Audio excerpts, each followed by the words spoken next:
然后一直盯着我跟他的那个。我觉得他的词有修饰，谢谢。没有，这是我的真心话，并且大家都把我一个人扛过来。那是什么原因让你短短几天就愿意主动提出帮常玉守住房子呢？其实跟常玉帮我聊了一段时间的伤。好，现在他俩开始越靠越近了。你看刚开始曾导刚来的时候，他俩还是做的比较开的，但是越到后边，就是录的时间稍微长一点之后，他们两个就越坐越近了。其实这个就是本能的依恋拢靠，而且有第三人在场，会悄悄的激活情侣间的边界感。就是越是有外人在，就是内心越想跟你贴，就是形成只属于他们两个自己的小圈子，无声的与其他人拉开的距离。因为他们现在录的这个是有第三人空间嘛，然后它会产生隐形的排他心理，就是我刚才说的那个，会与别人产生边界感，就是只有他们两个自己才懂的那个，小氛围、小空间。然后跟他生活一段时间，可以看得出来，常玉是一个很善良的人，他并不是有什么其他的一些想法。然后另外他的那种跟别人不一样，谢征从没有感觉这么温暖过，在这么一个环境里边，其实被常玉的那种温暖给暖到了，他在心里慢慢的融化了。小田最开始被常玉打动的点是什么呢？我觉得她身为一个女孩子，她有非常强大的韧性和责任感，她能够在非常艰辛的情况下，一直专心的做自己的事情，为自己撑起了一片天地，也为樊长宁撑起了他健康无忧无虑的。有人刚猜懂张凌赫那个撅嘴吗？张凌赫那个撅嘴是属于高度的专注的情绪，他在那个小田话里边已经在认真听了。我觉得他是一个非常了不起的人。是，网友们都说周瑜这么好看，曾导、林赫、小田缺一不可，所以我们也想问问曾导，最开始这个盘子是怎么组起来的呢？这个盘子是怎么组起来的？这个盘子是老板组起来的。你们刚才看到没有？张凌赫笑完低头拍手之后看向了小田儿，这个是非常非常家属感的一个动作。笑意是第一分享本能，你开心你一定是最先看到你在意的人的。人产生愉悦轻松的情绪的时候，目光会本能的锁定自己情感优先最高级的那个人。说的更浪漫一点，就是曾导的那个话逗笑了他一秒，但是小田儿才是笑意最终的归宿。那凌赫和小田的加入对咱们剧集的呈现有什么加持吗？我反而觉得，就是当他们就加入到这个戏里面的时候呢，他的气质跟我们一开始想设定的那个气质是有一定的出入。他们就是男帅女美，看起来就非常的漂亮，然后就他们一加入进来的时候，他就会有一种漫画感。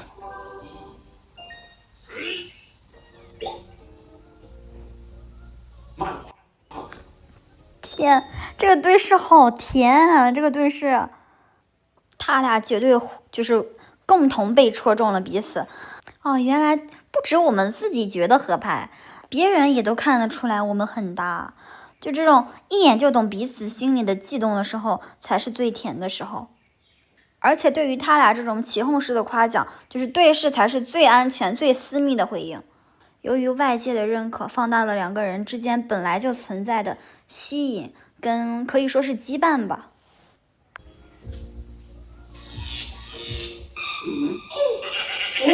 所以我们也是根据他们来去重新调整了一点点我们的整个剧的一个走向。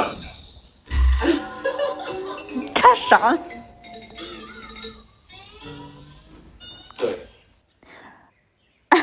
这个时候曾导绝对已经发现了，这个是正常人都会发现，他们两个秘密任务已经不对劲了。那怎么可能在录节目的时候，或者是录这种陪看的时候，突然做一个比心的一个动作？这再难也被发现了吧？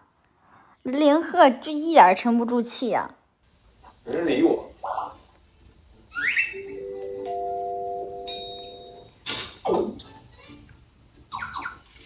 前，曾导有看过粉丝给他们剪的视频吗？妈郎配那些吗？是的。其实是看过一点的。那有加持吗？我觉得就是我用了很长的时间说服我，就是小田是怎么能成为一个杀猪。这个换玩偶也是很亲密的行为。直到我后面我发现他真的能背着林鹤跑的时候，我就，哎呦，情有可原了，是吧？就是因为一般人的印象都是她长这么漂亮，一定不会就有什么有力气什么的。他打破了我一点点这样的偏见，其实。不过他力气真的很大，他能够把我给背起来了。你看他一直反复在说这句话，说明他就是喜欢这种反差感、有力量感的女生。就再次我印证了我刚才所说的那一点，他其实是很欣赏小田的。那真不一样。听起来小田不是很开心，你这么一讲。没有啊，啾。那合作前后对林鹤和小田的印象有发生什么改变吗？就我们整个剧组都有这样的一个特点，就是说，任何一个演员加入进来的时候，都会小田儿，哎，注意小田儿这个动作，已经在反复的这种换玩偶，然后他俩也不做任务，就是一直在换玩偶。就是小田有些故意的制造那种小连接，就打断张凌赫现在的状态，无声的吸引他看向自己，关注自己。这种只有内心毫无隔阂，或者是那种极度亲近的人才会敢这样随性，这种任性。而且在心理学中存在代替依恋，就是说这个玩偶其实等于这个情绪替身，就是人会通过持有就是对方触碰到的东西获得安全感。他把那个张凌赫的玩偶拿在手里，等于变相的和他共享同一份寄托，就是形成无形的那种替身羁绊。然后更深一层，就是说小田对张凌赫的边界感是完全敞开的，就是允许自己闯入他的空间，然后也悄悄宣示着自己的那一小块特殊的位置。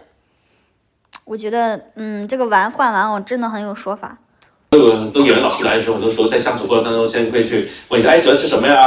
反正就是都了解多一点他的整个一个演戏的习惯啊，各方面的，然后再看看角色跟他之间最好有一个可以双向奔赴的过程，再去调整一点点。反正我自己在看片的过程当中，我会觉得是我很容易能带入他两个人的身份。那王侯特别凶，然后安昌玉特别猛。然后看到一张图。有个兔，有个狼，是的，放在一块儿。你们看张凌赫这个笑像不像那种欣慰的笑？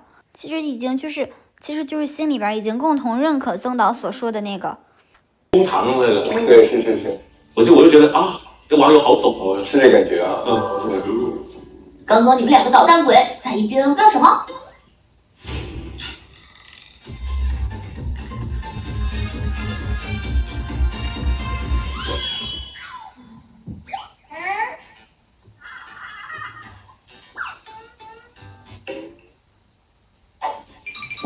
我们没有捣蛋。那是导演，我怎么敢在导演面前造次啊？